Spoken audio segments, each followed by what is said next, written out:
Do you know where did Alexander come from? Argead King Philip II defeated the old powers of Athens and Thebes. His son Alexander overthrew the Achaemenid Empire and conquered territory that stretched as far as the Indus River, inaugurating the transition to a new timeline of ancient Greek civilization. So, writings of Aristotle, the teacher of Alexander, became the keystone of Western philosophy. He was a student of Plato, who again was a student of Socrates. Within 13 years of his rule, Alexander died in the palace of Nebuchadnezzar II in Babylon in 323 BC. His death marked with the beginning of Hellenistic period. His huge empire divided into multiple kingdoms such as Ptolemaic in Egypt, the Seleucid Empire in Southeast Asia, and Attalid in western regions. Macedonia's decline began with the rise of Roman civilization as the leading Mediterranean power. Was the Alexander really great, or let's see. Vespasians were the first Indians to fight Alexander. He was wounded by a dart on his shoulder in the fierce battle but eventually won it. Ashtakenoi from Puskalavati gave a tough resistance. The so-called Great King captured 40,000 Indians and snatched away 230,000 oxen. He didn't stop here but massacred, burned and looted the cities of Massaga, Bazira and Ora.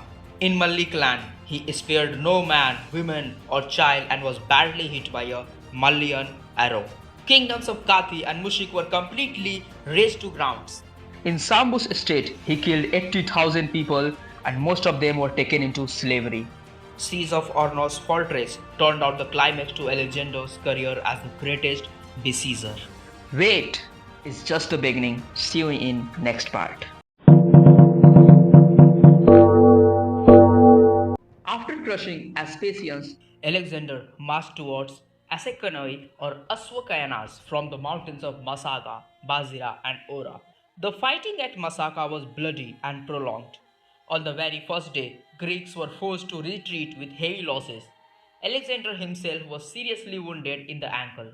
On the fourth day, King of Massaga was killed, but city refused to surrender. The command of the army went to his old mother Cleophas, which brought the entire women of the area into fighting. Alexander called for a ceasefire, but launched a sudden attack on 7,000 Indian soldiers who were leaving the city. When many men died, the women took up the arms And heroically defended the citadel along with remaining male soldiers. Diodorus writes, they met a glorious death rather living a life with dishonor. After the fall of Massaga, Alexander advanced further, captured fortresses of Ora, Where the similar slaughter was followed. The Battle of Hydaspes was fought between Alexander and Porus. on Jhelum River in 326 BC. Greek historian Plutarch says the combat with Porus took the edge off the Macedonians' courage and his men were close to mutiny. And these are not the signs of a victorious army. According to the Roman historian Justin, in the duel, Alexander fell off his horse and was at the mercy of the Indian king's spear. His bodyguards rushed in to save their king. The great Russian general Zhukov compares Alexander's actions with Napoleon's failed attack in Russia. The Alexander's win is questioned because he came massacring the Indian cities. Lost his favorite horse in the battle, promised Ambi to replace Porus, and then how come he treat Porus with such huge respect? Probably it would be a mystery who won the battle or it was a peace treaty. But for sure, Alexander could never recover from the injuries he got from constantly fighting Indian soldiers.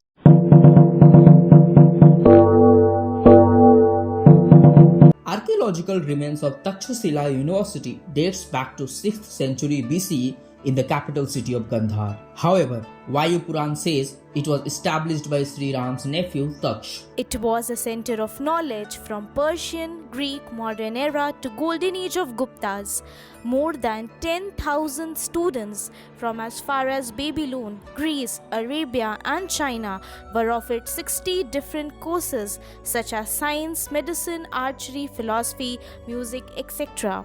The renowned alumni network consisted of Acharya Chanakya, Chandragupta Maurya, Prasenajit, Charak, Panini, Jivak, Angulimal, Kumaralata, and many such more. As per Plutarch, Alexander met the young Chandragupta at Takshashila while he took back many of its scholars with himself. The Hephthalites or White Huns demolished the whole Takshashila city, completely destroyed the university and Buddhist monasteries in 5th century.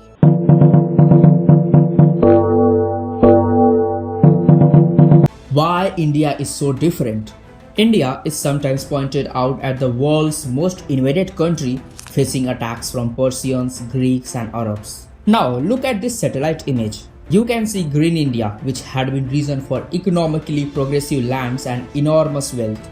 Agriculture, trade, knowledge and commerce brought all around prosperity, and who does not like to rule them? On the other side, the constant fight among the Indians for power and glory attracted invaders time to time. The one cause of the attack from the Arabs were their religious objectives. Now, you can see these huge empires ended up on the borders of Bharat. The forgotten warriors of our motherland always fought bravely with them, and this is the reason why we must be proud of this longest continuity of culture. Unlike Egyptian, Mesopotamian, Incas, Americans, or any other civilization whose people had been completely wiped out. We saw how our ancestors protected this sacred land from invasions, and also we talked about the powerful empires during Mahajanpad era. 9 centuries before Common Era, ambitious Semiramis of Mesopotamia was badly defeated by Punjab king Stavrobrates. 300 years later, Pushkar Sarin stopped Cyrus and the huge Persian army in Gandhar. In 326 BC, at the Battle of Jhelum, Porus fought with bravery and evaporated the courage of Alexander's men from going beyond Ganga river and fight Nandas. It is time to go to Bharat and see what Chanakya is planning after getting ill treatment by greedy and cruel king Dhanananda.